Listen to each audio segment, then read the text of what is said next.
안녕하세요. 저는 LG CNS에서 쿠버네티스를 담당하고 있는 이종철입니다. 이번 세션에서는 요즘 이제 인공지능이라든가 뭐 지능화 서비스라든가 이런 것들 때문에 이제 GPU 자원에 대한 요구가 되게 많아졌잖아요. 그런 GPU 자원에 대한 것을 이제 쿠버네티스에서는 어떻게 하고 있는지에 대한 부분을 좀 살펴보도록 하겠습니다. 제 발표는 크게 두 가지 부분으로 이루어져 있습니다. 첫 번째는 쿠버네티스에서 GPU에 대한 부분과 그리고 쿠버네티스에서 GPU가 어떤 로드맵을 갖고 있는지, 어떤 변천사를 갖고 있는지를 좀 공유를 할 거고요. 그 다음에 이제 서비스를 위해서 저희 LG CNS에서 GPU를 검증한 내용을 공유하도록 하겠습니다. 첫 번째로 저희 GPU 컨테이너의 특징에 대해서 좀 살펴보겠는데요. 컨테이너는 기본적으로 이제 관련되어 있는 모듈들을 다 패킹해가지고 어디서든 실행 가능한 특징을 갖고 있잖아요. GPU 컨테이너는 조금 더 특별한 특징을 갖고 있는데요. 커널 모듈, 그러니까 GPU 드라이버인 커널 모듈과 유저 레벨 모듈, 그러니까 인공지능 어떤 어플리케이션을 실행시키기 위한 어떤 쿠다 라이브러리라든가 아니면은 그런 디바이스에 대한 상태 체크를 하기 위한 매니지먼트 라이브러리라든가 이런 유저 레벨의 모듈들을 같이 포함을 해야 사용할 수 있다는 특징을 갖고 있습니다. 커널 레벨 모듈인 이제 디바이스 드라이버 같은 경우는 이제 컨테이너에 포함시키지 않고요. 유저 레벨 모듈은 커널 레벨의 그 모듈들과 이제 의존 관계를 갖고 있습니다. 그래서 특정 버전의 어떤 커널 모듈은 특정 버전의 유저 레벨 모듈과 이제 실행이 가능하고요. 이런 특징을 갖고 있습니다. 그래서 쿠버네티스는 이제 다음과 같은 어떤 그 로드맵을 갖고 있는데요. 첫 번째로 쿠버네티스가 처음 시작을 어떻게 했는지부터 살펴보도록 하겠습니다. 쿠버네티스는 여기 보시다시피 이제 1.7 버전부터 이제 그 실험적인 기능으로 이제 GPU 기능이 탑재되기 시작했고요. 좀 더 자세히 살펴보도록 하겠습니다. GPU 악셀레이터라는 기능으로 이제 처음 시작을 했고요. 처음 이제 제공되는 기능은 GPU에 이제 스케줄 가능한 자원으로 등록을 했습니다. 쿠버네티스는 이제 선언을 하면은 별다른 이제 커맨드나 이런 걸 통하지 않고 GPU를 이제 할당받을 수 있는 특징을 갖고 있잖아요. 그래서 그런 기본적인 기능을 제공했고요. 특징으로서는 이제 유저 레벨 모듈과 커널 레벨 모듈을 이제 패킹해가지고 볼륨으로 마운트를 하였습니다. 그래서 여기 이제 파드 스펙에 보시면은 여기 보시면 이제 호스트 패스에 이제 여기 이제 엔비디아 라이브러리가 있는데요. 이 엔비디아 라이브러리가 있는 이 구간을 컨테이너 내부에 이제 볼륨 이 구간으로 이제 마운트를 시켜가지고 해당하는 컨테이너를 구동시킬 수 있도록 하였습니다.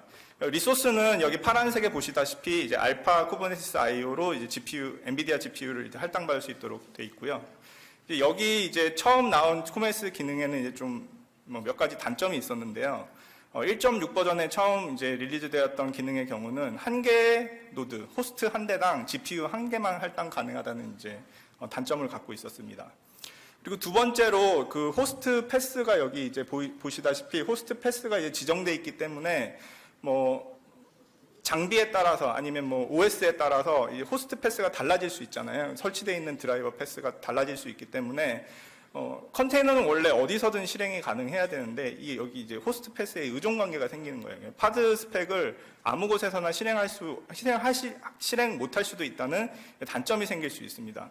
마지막으로는 이제 GPU에 대한 헬스 체크나 모니터링 기능이 없기 때문에 이게 잘 돌아가고 있는 건지 뭔지를 좀 알기 힘든 이제 특성을 가지고 있습니다. 그래서 조금 발전돼서 나온 게 이제 디바이스 플러그인 형태로 나온 건데요. 디바이스 플러그인은 쿠버네티스 버전 1.8부터 이제 처음 이제 그 알파 버전으로 이제 되었고요. 중요한 부분은 이제 엔비디아가 이제 본격적으로 이제 해당 그 기능을 제공하기 시작한다라는 특징을 갖고 있습니다. 그 엔비디아는 올해 이제 그 엔비디아 GPU 테크놀로지 세미나에서 이제 쿠버네티스 기능을 본격적으로 지원하겠다라고 선언을 하면서 많은 부분에 대한 이제 컨트리뷰트를 하고 있는데요. 사실 이제 특정 기능이 쿠버네티스의 특정 기능이 특정 벤더에 이제 의존적으로 이제 가는 것이 그렇게 바람직하지 않은 모습일 수도 있지만 GPU 어떤 기술 시장에서 엔비디아가 차지하고 있는 어떤 그 볼륨에 비하면은 오히려 좀 환영할 만큼 사실 좀 되게 괜찮은 거라고 저는 개인적으로 생각하고 있고요. 여기에 이제 이 젠슨 황이라는 이제 엔비디아 CEO 분이 이제 어나운스를 하는 모습이고요. 여기 이제 그 어나운스를 하면서 이제 애플리케이션을 이제 실행시켜요. 이 어플리케이션 데모가 사실 되게 흥미로운데요. 여기 이제 조그맣게 보이는 이 격자 같은 것들이 다 꽃에 대한 사진입니다. 그래서 텐서플로우 RT를 이용해가지고 해당하는 이미지를 프로세싱을 하는데 처음에 이제 그 스카이레이크 CPU로 이제 프로세싱을 해요. 그래서 되게 천천히 가다가 이제 쿠버네티스로 싱글 GPU로 겁니다. 그러면 조금 이제 빨라져요. 그러다가 이제 여기 보시다시피 이제 8개 노드를 이제 걸거든요. 그럼 엄청나게 빠른 속도로 하게 됩니다. 마지막에는 이제 로컬에서 이 쿠버네티스가 이제 셧다운 됐을 때 이제 아마존으로 클라우드 버스팅을 통해 가지고 컴퓨테이션이 이동하는 데모까지 이제 보여주고 있는데요. 나중에 시간이 되시면 한번 꼭 보시길 바랍니다. 디바이스 플러그인에 대해서 좀 더 이제 자세히 살펴보도록 하겠습니다. 디바이스 플러그인은 이제 뭐 여러 가지 다른 디바이스 플러그인도 있지만 저희가 오늘 살펴볼 내용은 이제 엔비디아의 디바이스 플러그인이고요. 엔비디아의 디바이스 플러그인은 그림에서 보시듯이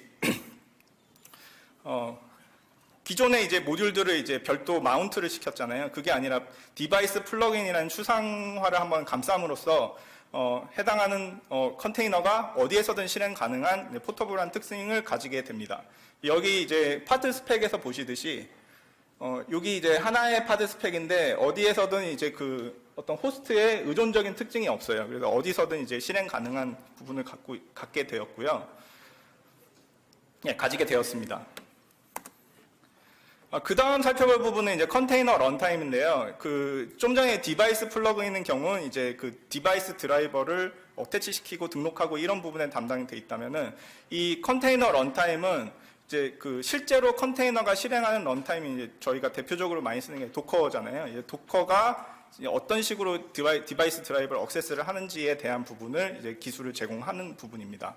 그래서 기존의 이제 컨테이너 런타임 형태는 이제 뭐 랩핑하는 형태로 고민을 했는데 이제 엔비디아가 제공한 컨테이너 런타임은 사실 쿠버네티스에서도 여러 가지 컨테이너 런타임을 사용할 수 있잖아요. 뭐 지금 여기 그림에서 보시듯이 이제 도커라든가 CRIO 아니면 우분투에 이제 뭐 LXD 아니면 싱귤레러티 뭐 여러 가지를 쓸 수 있는데 여러 가지 런타임을 쓰더라도 OCI 인터페이스를 통해서 엔비디아 런타임, 컨테이너 런타임을 통해서 엔비디아 드라이버를 사용할 수 있도록, 그러니까 그 쿠버네티스에서 런타임 선택에 어떤 제약 사항이 생기지 않도록 좀 확장성을 가지고 있다라고 보시면 될 것 같습니다.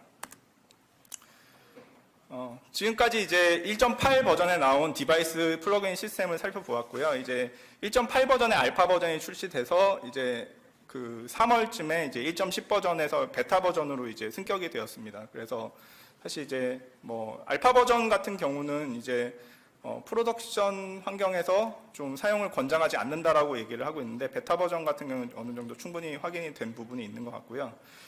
그러면 이제 향후에는 어떠한 기능들을 제공할 것인가를 좀 살펴보면은요.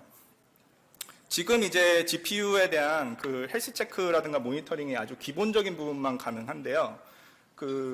뭐 예를 들어서 이제 GPU의 온도라든가 뭐 ECC라든가 뭐 이런 것들에 대한 부분까지 이제 확장해서 제공을 하겠다라는 것이 이제 향후 계획입니다. 두 번째로는 이제 헤테로지니어스 GPU 서포트인데 지금은 이제 사실은 그 어떤 GPU를 특정해가지고 딱 그 노드 셀렉트, 그러니까 노드를 선택해가지고 딱 지정해서 선택하는 기능만 제공하고 있는데 어떤 이제 여러 가지 환경에 대해서도 이제 GPU 스케줄링 가능하도록 이제 확장하겠다라는 계획이고요. 그 다음 이제 서포트 포 MPS는 이제 GPU 가상화, 이제 가상 GPU를 지원하겠다라는 이제 로드맵을 갖고 있고요. GPU 토폴로지 어웨어는 이제 GPU도 이제 사실 누마라든가 그러니까 가까이 있는 GPU끼리 이제 통신을 하고 싶다라는 게 더 빠르기 때문에 그리고 아니면 이제 GPU가 사용하는 QPI라든가 NV링크라든가 이런 것들에 대해서 내가 더 빠른 영역을 내 수동으로 선택을 하고 싶은데 현재는 자동으로밖에 선택을 할 수 없습니다. 그래서 토폴로지를 기능을 제공하겠다라는 것들이 향후 나올 기능으로 예정돼 있습니다. 여기까지가 이제 그 GPU에 대한 기능을 좀 살펴본 거고요. LG CNS에서 왜 이제 쿠버네티스를 이제 고려를 하게 되었는지 좀 설명을 드리겠습니다. LG CNS는 내부적으로 이제 데이터 어널리틱스 앤 AI 플랫폼이라고 퍼블릭과 프라이빗 클라우드에서 빅데이터를 수집하고 분석하고 처리하는 분석 환경을 제공하는 플랫폼을 기보유를 하고 있었습니다. 근데 이제 요즘 아까 말씀드렸듯이 이제 AI가 이제 요구가 막 증가하면서 기존 빅데이터 쪽의 어떤 데이터들을 AI에 추가를 해가지고 뭔가 사용을 해보려는 이제 요구가 발생했고요. 저희가 이제 쿠버네티스를 준비를 하고 있었는데 이 AI 플랫폼 쪽에서 저희 그 쿠버네티스 쪽에서 플랫폼 제공하는데 좀 도움을 주지 않겠느냐라고 연락이 왔습니다. 그쪽에서 쿠버네티스를 선택한 기준은 다음과 같습니다.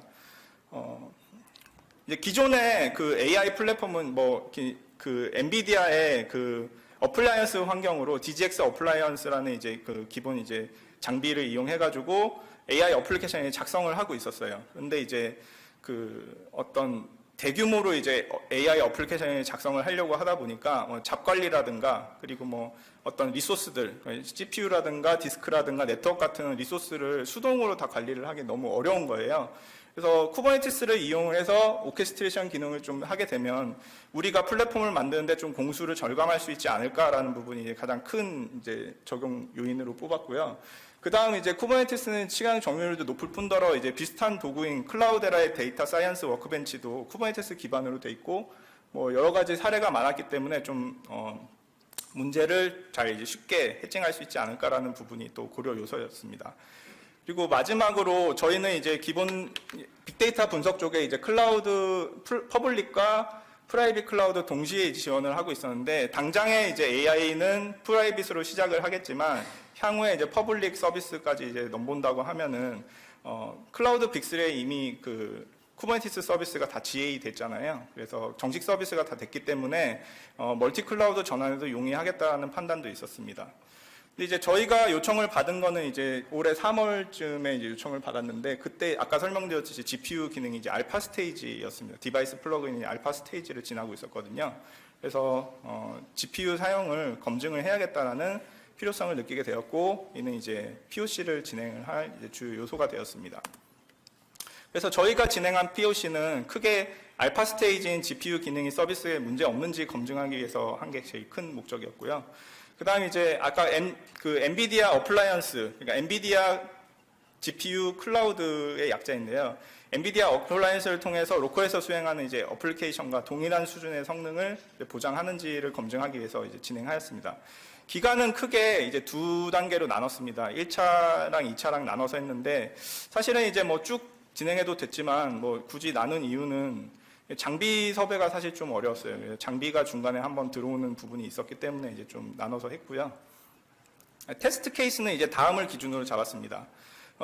그 쿠버네티스에 이제 테스트 케이스가 이제 올라가 있어요. 깃허브에 이제 올라가 있기 때문에 여기 이제 가시면은 쿠버네티스 테스트 케이스가 한 900여 개 정도 있거든요. 그 900여 개 유닛 테스트 케이스죠. 유닛 테스트 케이스 중에 GPU 관련된 어떤 필요한 항목들만 저희가 이제 좀 추려봤어요. 그게 한 46개 정도 되겠더라고요. 그래서 그 46개에 대해서 정상적으로 잘 작동하는지 이제 기능에 대해서 확인을 하였고요. 두 번째는 이제 아까 전 말씀드린 디바이스 플러그인이나 여러 가지 GPU 주요 컴포넌트들이 장애를 발생했을 때도 여전히 서비스가 문제없이 수행되는지 장애에 대한 안정성 테스트를 진행하였습니다. 사용한 어플리케이션은 공개되어 있는 벤치마킹 프로그램을 이용하였고요. 텐서플로우랑 카페라는 모듈을 이제 주로 이용을 하였습니다. 사실은 이 어플리케이션 쪽이 약간 좀 아쉬운 부분인데요. 원래 초기에는 LG CNS 내부에서 작성한 이제 어플리케이션들을 이제 테스트하려고 했는데 데이터 사이언티스트 분들 섭외가 너무 어렵더라고요. 그래서 일단 공개되어 있는 벤치마킹 기준으로 저희가 테스트를 진행하였습니다. 저희가 구성한 환경입니다. GPU는 세 가지 타입을 사용하였고요. 첫 번째로 사용한 것은 이제 DGX-1이라는 엔비디아의 이제 딥러닝 슈퍼컴퓨터를 이용하였습니다. 상당히 고가 장비로 알고 있고요. 최신 그래픽 카드인 이제 테슬라 볼타 100 카드에 8장이 꽂혀 있고 이제 고속 커넥터인 NVLink 상에 이제 작동을 하게 됩니다. 그리고 두 번째 타입은 테슬라 P100 카드를 이용하였고요. 이게 2장짜리 이제 PCI 익스프레스 상에 이제 연결을 시켜서 이제 구성을 하였습니다. 그리고 마지막으로 저희 내부적으로 사용하고 있는 테슬라 P4 내장을 역시 PCI 익스프레스를 이용해서 연결해서 사용을 하였습니다. 세 가지 타입의 하드웨어로 구성을 하였고요. 소프트웨어는 저희가 이제 당시에 이제 쿠버네티스 가장 최신 릴리즈가 1.9 버전이었습니다. 그래서 1.9 버전을 사용을 하였고요. 그 컨테이너 런타임은 이제 엔비디아 도커 이제 2.0을 이용을 하였습니다. 2.0을 이용하였고 2.0이 그 필요한 여러 가지 이제 도커 이제 버전이 있거든요. 그 중에서 이제 도커 17.03을 선택을 하였습니다. 그리고 엔비디아 드라이버는 가장 최신 버전인 390을 이용을 하였고 OS는 이제 우분투 16 버전을 사용하였습니다. 환경 구성에 대해서 잠깐 공유를 드리겠습니다. 이게 이제 버전마다 조금 다른데 여기 지금 그 설치하는 이제 링크를 가보시면 너무 잘 공개가 돼 있어요. 그래서 하나도 어려움 없이 설치를 하실 수 있을 거라고 믿고 있고요. 그래서 좀 요약해서 정리를 하였습니다. 1.9 버전까지는 이제 디바이스 플러그인에 대해서 이제 피처 게이트를 이제 오픈하셔가지고 디바이스 플러그인을 사용한다라고 이제 설정을 해주셔야 되고요. 1.10 버전부터 지금 이제 공개되어 있는 이제 최신 버전은 디바이스 플러그인은 굳이 true로 하지 않아도 사용하실 수 있어요. 그래서 이 피처 게이트 설정은 그 쿠블렛, 그러니까 GPU가 깔려 있는 그 노드의 쿠블렛 서비스에 이제 하시는 거고요. 1.10 버전부터는 이제 사실은 할 필요가 없으니까 요 이제 버전에 따라서 좀 스킵하시면 될 것 같습니다. 그 다음 컨테이너 런타임을 설치를 하셔야 되는데요. 컨테이너 런타임은 먼저 이제 엔비디아 드라이버를 설치를 하고요. 엔비디아 도커 2.0에 대한 컨테이너 런타임을 설치를 하고 싶었기 때문에 가장 최소 버전인 3.61 이상 버전을 설치를 하면 될 것 같습니다. 요 디바이스 드라이버는 사실 커널 모듈이라고 말씀드렸잖아요. 이제 사용하실 쿠다 라이브러리나 유저 레벨의 모듈들의 이제 디펜던시가 있기 때문에 그 데이터 사이언티스트나 아니면 본인이 사용하실 어떤 그 라이브러리의 버전이 무엇인가를 한번 확인을 하면서 설치를 하시면 될 것 같습니다. 저희 같은 경우는 이제 가장 최신 버전이 이제 390 버전을 당시 최신 버전인 390을 깔았고요. 엔비디아 도커 2.0을 설치를 합니다. 엔비디아 도커 2.0은 이제 엔비디아 깃허브의 이제 그 소스 레파지토리에 엔비디아의 이제 설치 레파지토리에 연결을 해가지고 그 설치를 하게 되는데 여러 가지 도커 버전에 따라서 쭉 있어요. 그래서 본인이 사용하시는 도커 버전에 맞춰서 설치를 하시면 될 것 같습니다. 이제 엔비디아 도커 2 설치가 끝나면 이제 컨테이너 런타임이 설치가 완료가 된 건데요. 그러면 이제 그 디폴트 저희가 이제 아까 OCI 인터페이스를 통해서 엔비디아 컨테이너 런타임을 호출을 한다고 말씀드렸잖아요. 그 엔비디아 런타임을 호출을 하도록 디폴트 런타임인 이제 런C를 엔비디아 컨테이너 런타임을 바꿔주셔야 돼요. 그래서 그 daemon.json이라고 이제 도커가 바라보고 있는 이제 컴피그가 있는데 여기에 디폴트 런타임을 변경하면 됩니다. 변경하는 내용은 사실 이제 출처에 너무 자세하게 나와 있기 때문에 쉽게 참고하실 수 있을 것 같고요. 그 다음에 이제 디바이스 플러그인을 설치를 하게 됩니다. 디바이스 플러그인은 그 GPU 노드에 직접 설치를 하시는 방법이 있고 아니면 이제 그 컨테이너로 데몬셋을 이용해서 설치를 하시는 방법이 있는데 저희는 뭐 간편한 데몬셋으로 이용해서 설치를 했고요. 그냥 그 쿠버네티스 이제 야물로 딱 밀어 넣으면은 바로 설치가 완료됩니다. 네, 데모셋이 설치가 완료됐으면 사실 그 해당하는 노드에 GPU가 사용할 수 있는 상태가 됩니다. 지금 현재는 스케줄링이 이제 지정하는 형태로밖에 되지 않기 때문에 노드에 GPU가 있다라고 GPU에 대한 그 파라메터를 이제 레이블링을 달아주는데요. 이제 악셀레이터라는 값 추가로 밸류 값을 이제 아무거나 넣어주시면 될 것 같습니다. 이렇게 여기까지 끝나면은 GPU 설치가 완료된 상태입니다. 저희가 사용했던 도커 이미지가 다 이렇진 않지만 샘플을 좀 공유를 해드리면 크게는 이제 저희는 베이스 이미지를 여기 그 MVCR이라고 엔비디아 컨테이너 레지스트리를 통해서 다운을 받았어요. 그래서 엔비디아 컨테이너 레지스트리는 그 초기에는 이제 그 DGX 어플라이언스 쪽에서 이제 제공되는 컨테이너 레지스트리였는데 엔비디아에서 최적화되고 검증된 딥러닝 프레임워크 이미지가 이제 올라가 있는 곳입니다. 그냥 가셔서 등록하시면은 그냥 쓰실 수 있어요. 그래서 저희도 뭐 그냥 로그인 해가지고 이제 그 도커 쪽에 이제 그 인증 키만 넣어가지고 이제 쓰는 형태로 하실 수 있고요.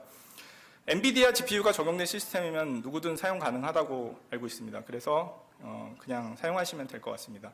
저희는 엔비디아에서 검증된 라이브러리를 썼고 저희가 별도로 이제 텐서플로우라든가 별도 이제 이미지를 만들지 않았습니다. 다 저희가 테스트했던 거는 엔비디아 레지스트리를 이용했고요.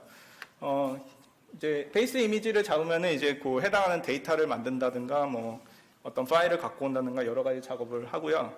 마지막에 여기 이제 저희 트랩을 씌웠는데 도커는 이제 그 마지막에 이제 그 1번 프로세스를 이제 지정을 하게 되잖아요. 1번 프로세스가 끝나면은 이제 딱 죽잖아요.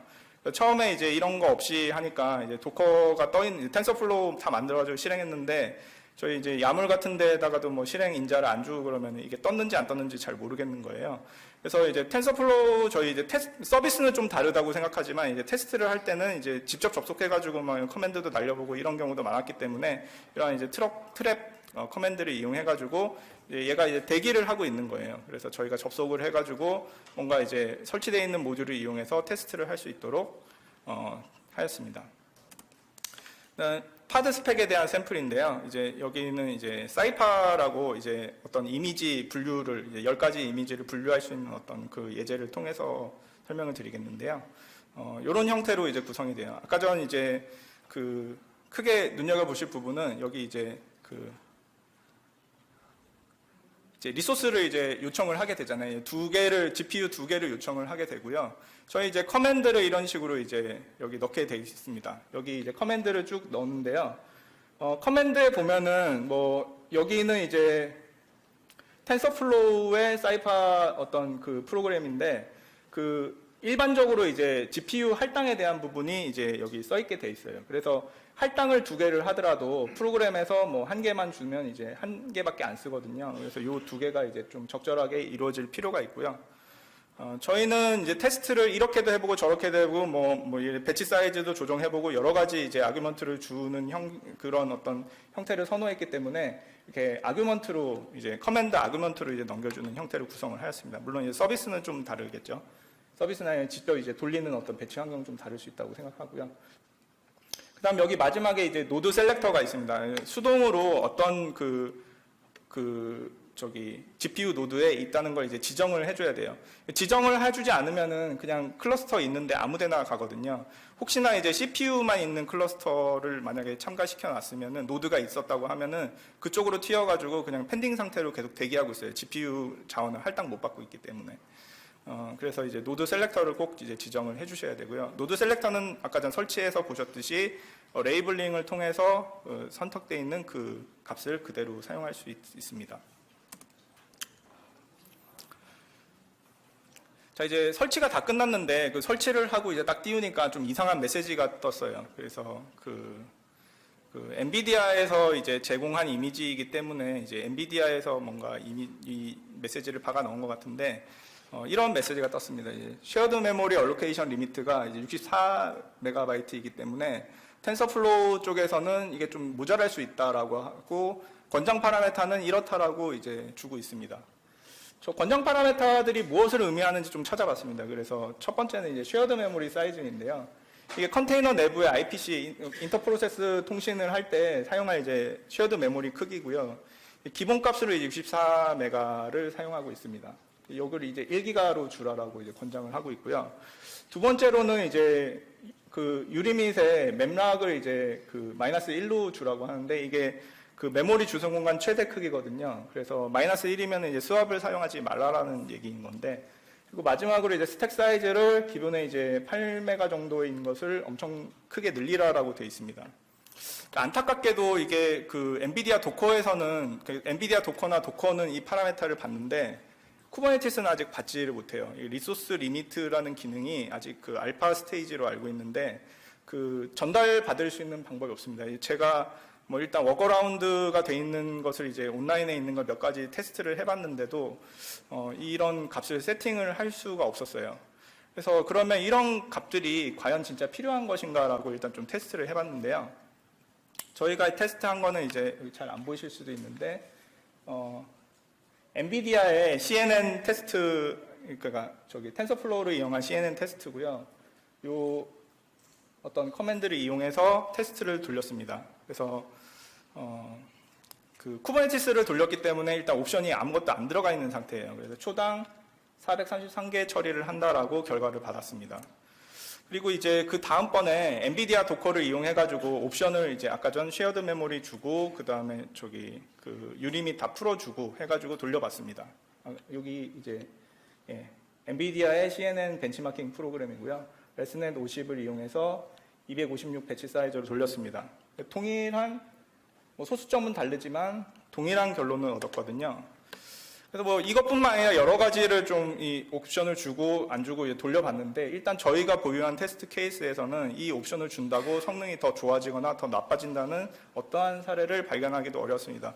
물론 이게 사례가 없다고 이게 뭐 전혀 이런 일은 없다라는 것을 이제 보장하는 건 아닙니다. 이제 엔비디아도 뭐 이유가 있으니까 주라고 했겠죠. 그래서 뭐 저희도 일단 이 부분에 대해서는 향후에 어떤 식으로 써야 되는지 좀 계속 관심을 가지고 지켜보고 있는 상태이고요. 현재까지 보유한 케이스에서는 일단 문제 없음이라고 생각을 하고 있습니다. 그럼 저희가 본격적으로 이제 기능 검증한 내용을 공유해 드리도록 하겠습니다. 아까 전 한 46가지의 테스트 케이스를 추렸다고 말씀드렸는데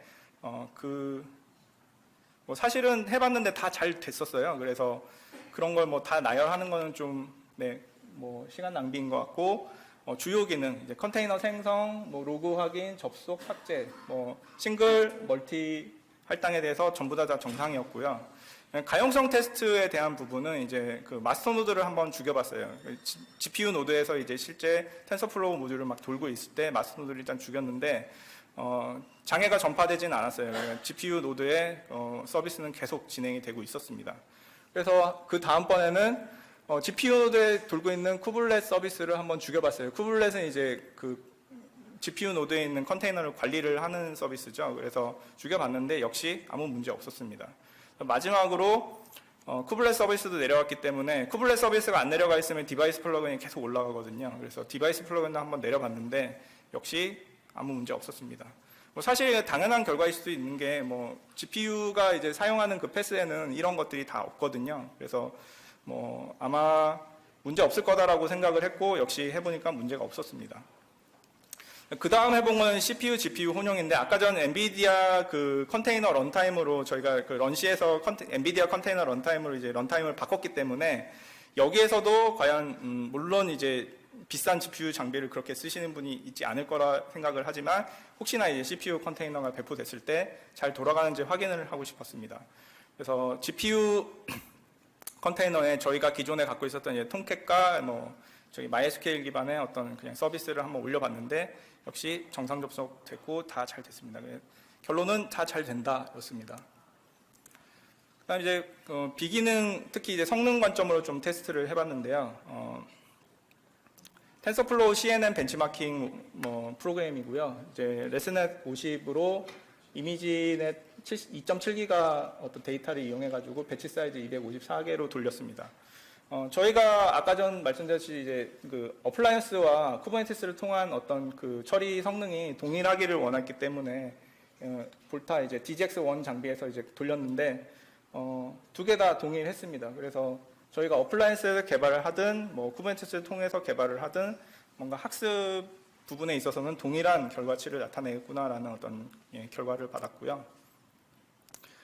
또 뭐 그 여러 가지 모델들이 있거든요. 그래서 이 정확도라든가 스루풋에 따라서 이제 그 여러 가지 모델들이 있는데 여러 가지 모델들을 다 이제 테스트를 해봤는데 이거는 이제 뭐 그 엔비디아랑 비교한 건 아니고요. 이제 그 V100 장비에서 정상적으로 이제 뭐 그 어떤 장비 GPU를 여러 개 할당할 때 이제 성능이 리니어하게 이제 올라가는지 부분을 봤는데 역시 이제 잘 작동하는 걸로 확인이 되었습니다. 그 다음 확인한 건 이제 바이두의 딥벤치라는 것을 이제 확인을 하였습니다. 바이두의 딥벤치는 이제 바이두 리서치에서 이제 제공하는 걸로서요. 그 딥러닝 어플리케이션을 운영하는데 어떤 하드웨어가 좋은 성능을 제공하는지 그거에 대한 이제 답변을 제공하기 위해서 만든다고 하였습니다. 특징은 그 일반적으로 저희가 이제 볼 수 있는 어플리케이션 다 이제 탑레벨 어플리케이션들 이제 텐서플로우 같은 이런 딥러닝 프레임워크 상에서 도는 건데 바이도 딥벤치는 여기 이제 그 로우 레벨 그러니까 CUDNN이나 이런 것들을 직접 써가지고 라이브러리 테스트를 할 수 있다는 이제 장점이 있습니다. 또한 이제 바이두 리서치에서 장비를 써서 직접 수행한 테스트 데이터를 이제 올려놓거든요. 그래서 우리가 그 데이터를 참고해가지고 구매에 기준으로 잡든가 아니면은 우리 장비랑 설정이 뭔가 다른 게 있는가 이런 걸 비교하는데 도움이 될 수 있습니다. 바이두 딥벤치에 이제 그 매트릭스 멀티플리케이션 이런 연산을 상당히 많이 한다고 하더라고요. 그래서 이 멀티플리케이션을 이제 엔비디아 P200 장비 상에서 이제 비교를 하였는데요. 쿠버네티스로 돌린 것과 바이두 돌린 거 이제 이 초를 보면은 거의 유사합니다. 그래서 이 바이두가 돌린 거는 이제 거기 그쪽 바이두 딥벤치 벤치마킹 이제 깃허브에 가시면은 이제 아웃풋 결과에 대한 결과를 이제 다 이제 엑셀로 올려놓거든요. 그 해당하는 거를 비교를 해봤는데 저희랑 동일한 부분으로 저희도 뭐 잘 쿠버네티스도 잘 돌아가네요. 바이두 애들들은 이제 쿠버네티스로 돌린다라는 얘기는 없거든요. 아마도 그냥 호스트에서 돌리거나 아니면은 그냥 컨테이너로 돌리거나 그런 형태가 아닐까 이제 예상을 하는데 컨테이너인 쿠버네티스 상에서 돌려도 로우 레벨 라이브러리랑 동일한 성능을 얻을 수 있을 거다라고 이제 결론을 내렸습니다. 네, 그 다음은 이제 저희가 이제 어렵게 테슬라 이제 V100 DGX1 장비를 섭외를 하였기 때문에 이 장비가 그러면은 그 쿠버네티스 상에서 그런 어떤 약속한 모든 기능들을 다 뽑아낼 수 있을 것인가라는 것을 한번 테스트를 해보도록 그 부분을 테스트하였습니다. GPU 쪽에서 이제 성능은 여러 가지를 볼 수 있겠지만 저희 이제 그 테라플롭스라고 초당 구동 소수점 연산 횟수를 기준으로 했고요. 여기가 이제 테슬라 이제 파스칼 장비고 여기가 이제 볼타 장비인데 여기 지금 보면은 그 어떠한 그 정밀도를 나타내냐 그 플로팅 포인트를 몇 비트를 쓰느냐에 따라서 이제 조금씩 이제 다르긴 하지만 지금 32비트를 썼을 때는 지금 초당 15번 그리고 P100 장비는 초당 10번 정도 했기 때문에 한 1.5배 정도 더 빠르다라고 볼 수 있습니다. 그리고 이제 지금 여기 이제 텐서 테라플롭스라는 부분이 있는데요. 이 텐서 테라플롭스가 이제 V100부터 이제 새로 나온 게 텐서코어 기능인데요. 16비트 플로팅 포인트 연산을 하는 거예요. 16비트 플로팅 포인트를 32비트에 담아가지고 한 사이클에 연산을 해서 엄청 빠르다고 합니다. 지금 여기 보시다시피 32비트 연산은 이제 15번 정도인데 지금 이 텐서코어의 경우는 이제 125번으로 엄청나게 빠른 성능을 보여주고 있죠. 그래서 이 그 텐서코어를 사용하는 것 자체가 이제 그 V100의 어떤 성능 이점을 갖고 있는데 상당히 중요한 기점이 될 수 있을 것 같고요. 저희가 이제 V100과 P100 장비에 대해서 이제 비교 테스트를 하였습니다. 네, 아쉽게도 이제 P100 장비가 GPU 2장밖에 없었기 때문에 해당하는 부분이 2장까지만 비교를 했고요. 지금 이제 엔비디아 CNN 벤치마킹을 이용하였고, 이제 패치 사이즈 64로 돌렸고요. 지금 V100과 P100의 차이가 지금 여기 한 장일 때 190개에 353개 처리가 그리고 두 개로 했을 때 346개 처리를 보여주지만 655개 정도로 지금 대충 계산을 해보면 한 1.8배 정도 지금 나타내고 있습니다. 이게 연산 자체는 한 1.5배 차이가 날 수 있는데 지금 P100하고 V100하고 이제 그 내부 아키텍처에 대한 메모리라든가 뭐 여러 가지 좀 구조가 다르거든요. 그래서 여러 가지 성능 이점을 받아서 이 결과 총체적으로 이제 1.8배 정도 더 이점을 가져갔다라고 보일 수 있습니다. 그래서 일단 좀 많이 빠르구나라는 생각을 했고요. 아까 좀 말씀드렸던 V100의 신규 기능인 텐서코어를 이용해서 한번 벤치마킹을 하였는데요. 이제 옵션에 이제 그 플로팅 포인트 16을 이제 달아주게 되면은 이제 해당하는 부분을 이용할 수 있습니다. 그래서 지금 여기 보시듯이 거의 모든 경우에 따라서 지금 한 2배 정도 성능 향상을 보여주고 있습니다. 예, 여기까지가 이제 저희가 테스트한 내용인데요. 저희가 이제 엔비디아 쿠버네티스를 이용해서 이제 GPU를 이제 준비를 하면서 이제 처음에는 이제 알파 스테이지라서 이제 걱정도 많았지만 결국 이제 테스트를 다 하고 보니까 성능이나 기능상으로 아무 문제가 없고, 그리고 이제 뭐 베타 버전이면 사실은 이제 뭐 완전한 이제 뭔가 프로덕션 환경에서 뭐 보장하는 부분은 아니지만 그래도 어느 정도 뭐 고속도로는 아니지만 국도 정도로 갈 수 있지 않을까라고 이제 생각하고 있고요. 저희 LG CNS도 쿠버네티스 상에서 AI 플랫폼을 현재 이제 열심히 준비를 하고 있습니다. 예, 지금까지 들어주셔서 감사합니다. 혹시 이번 세션에 대해서 질문이 있으신 분들은 질문을 잠깐 받도록 하겠습니다. 네.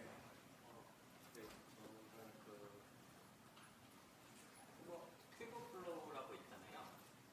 네네네. 새로, 예. 기후 관련 내용이라서 네네. 혹시 그거 고려되고 있는지 혹시 알고 계시면 현재 CPU와 GPU 노드가 같이 있는 구성과 큐브플로우가 가져가는 구성과 좀 다른 게 있는지 좀 알고 싶습니다. 저희 사실은 이제 기술은 질문 내용은 큐브플로우라고 요즘에 새로 나온 프로젝트가 있는데 그걸 고려해 본 적이 있는지, 네. 그리고 만약에 고려하셨다면 구성이 어떻게 달라질 수 있는지에 대해서. 저희가 사실은 이제 기술은 알고 있었는데요. 지금 검토한 적이 없어가지고 뒤에 답변을 드릴 수 없을 것 같아요. 죄송합니다. 네. 이게 사내에서 온프레미스 리소스 관리 같은 경우에는 지금처럼 롱러닝 스크립트 같은 거 이렇게 돌리는 거는 저 라지 배치로 전체를 돌리는 걸로 테스트하는 게 말이 되는 것 같은데, 네. 그러니까 일반적이라고 할 수는 없겠지만 보통 고객 API 같은 경우에는 싱글 배치 그리고 다른 팟에서 불렀을 때 레이턴시를 봐야 될 것 같거든요. 혹시 그쪽을 보신 적 있으신가요? 질문 내용을 요약을 하려고 하는데 그러니까 예를 들면 실시간 이미지 처리를 해준다고 치면 라지 배치로 이미지넷 데이터 전체를 처리하는데 얼마나 시간이 걸리냐가 아니고 싱글 배치로 API 콜이 들어왔을 때 레이턴시가 얼마인지가 중요한 거잖아요. 배치 처리를 아주 오래 걸리는 런닝이나 아니면 모델을 개발하기 위해서는 적절한 구조일 것 같은데, 실제 서비스에서 어떤 이미지나 이런 것들이 들어서 빨리빨리 처리해야 하는 상황에서 이게 적합하냐라는 질문이신가요? 레이턴시가 더 중요한데 그쪽으로도 테스트를 그쪽으로 해보시면 혹시 테스트를 해보셨는지. 그렇진 않습니다. 네. 저희 트레이닝 쪽만 이제 혹시 인퍼런스 말씀하신 그런 것 같습니다. 네. 그런 쪽은 아니고요. 이제 사실 GPU를 가장 많이 쓰는 거는 이제 트레이닝 쪽이어서 그쪽에 좀 초점을 맞췄습니다. 다른 질문 혹시 있을 때? 네. 초보적인 질문이 있으시고요. GPU 사용을 쿠버네티스 기반으로 하는 장점이 뭘까요? 처음에는 혹시 컨테이너 기반이라 생각했는데 그것도 아닌 거죠? 컨테이너 네. 기반으로 이렇게 구성하게 만드는 건 아니고 단지 쿠버네티스의 어떤 기능을 활용할 수 있게 하는 거예요. 네. 그 장점이 뭐가 있을까요? 질문의 내용은 GPU를 쿠버네티스로 사용했을 때의 장점이 무엇이냐라는 거였습니다. 사실은 이제 저희 이게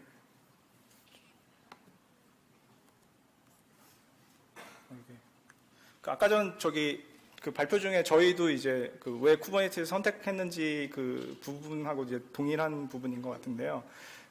단일한 호스트에서 하는 거는 이제 기존의 어플라이언스나 이제 그냥 도커로 하시든가 아니면 그냥 개발로 하시는 게 훨씬 좀 편하실 수 있는데, 이제 리소스 풀을 이용해가지고 뭔가를 할 때는 이제 오케스트레이션을 제공해 주는 거거든요. 그러니까 쿠버네티스가 이제 디스크라든가 뭐 CPU라든가 이런 걸 다 관리를 해줘가지고 뭔가 모자라면 더 주고 이런 것들 다 이제 스케줄링을 다 해주는 거기 때문에 그런 것들 이제 좀 편하게 얻을 수 있는, 물론 이제 컨테이너 오케스트레이션도 여러 가지 도구가 있기 때문에 뭐 그런 것들도 이제 좀 뭐 선택을 할 수 있지만, 일단 지금 시장에서 가장 이제 뭐 많이 쓰는 형태이기도 하고 해서 그 어떤 검증이나 이런 게 훨씬 이제 도움을 뭔가 이제 레퍼런스를 찾기도 쉽다라는 어떤 판단하에 저희는 이제 쿠버네티스를 선택하게 되었습니다. 이게 컨테이너 기반에서 결정하는 거니까 그런 상관이 없는 네, 이어진 질문이 이게 컨테이너 기반에서 이루어지는 것이냐는 내용이었습니다. 네, 동일하게 이제 사실 이제 AI 어플리케이션들은 보통 이제 컨테이너로 설치가 워낙에 어렵기 때문에 이제 블랙박스 형태의 이제 어떤 빠른 그런 걸 위해서 이제 컨테이너로 하는 게 이제 요즘 대세 흐름으로 알고 있고요. 컨테이너로 한다면 사실 뭐 어떤 방식을 쓰시든 크게 관련은 없지만 쿠버네티스를 쓴다면은 이제 어떤 리소스 풀에 대한 어떤 오케스트레이션을 할 때 훨씬 더 좋은 이점이 있고 선원 형태의 어떤 그 잡 관리라든가 이런 것도 이제 이점을 갖고 있을 수 있기 때문에 뭔가 이제 단일 내부 이제 뭐 연구 목적으로 단일하게 쓰는 건 좀 그 쿠버네티스를 굳이 깔아서 쓰실 필요는 없을 것 같지만 뭔가 이제 전체적인 어떤 여러 명이 공동 작업을 할 때는 쿠버네티스로 하는 게 상당히 이점이 있다라고 생각을 하고 있습니다. 좀 더 잘 몰라서 하는 질문일 수도 있지만 그러면은 GPU라는 자원이 여러 컨테이너 내에 있는 프로세서들이 공유하게 되면 이게 좀 뭔가 어떤 특정 자리에 더 GPU를 더 많이 주고 싶거나 그렇게 컨트롤이 가능합니다. 지금은 아직 특정 자업이나 특정 프로세스의 GPU를 몰아줄 수 있는지 아니면 쉐어가 가능한지에 대한 내용인 것 같습니다. 그 로드맵에는 이제 그런 부분도 향후에 제공하겠다라고 돼 있는데 현재로서는 사실은 이제 무조건 수동으로 할당을 해주는 구조이기 때문에 근본적으로 이제 그 말씀하신 부분이 되지 않거든요. 그래서 수동으로 그 해당하는 GPU를 꼭 네 컨테이너에 할당해야 되는 거라고 생각하시면 될 것 같습니다.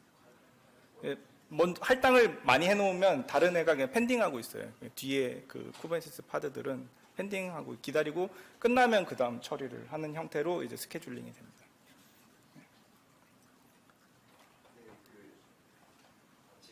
네. 네.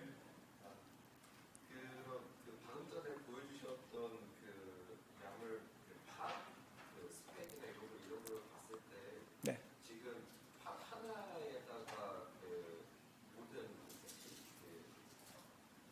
대치 테스플러 배치자를 다 돌리시고 그 결과도 그냥 하나의 팟에서 그냥 다 돌리시는 거 같아요. 네.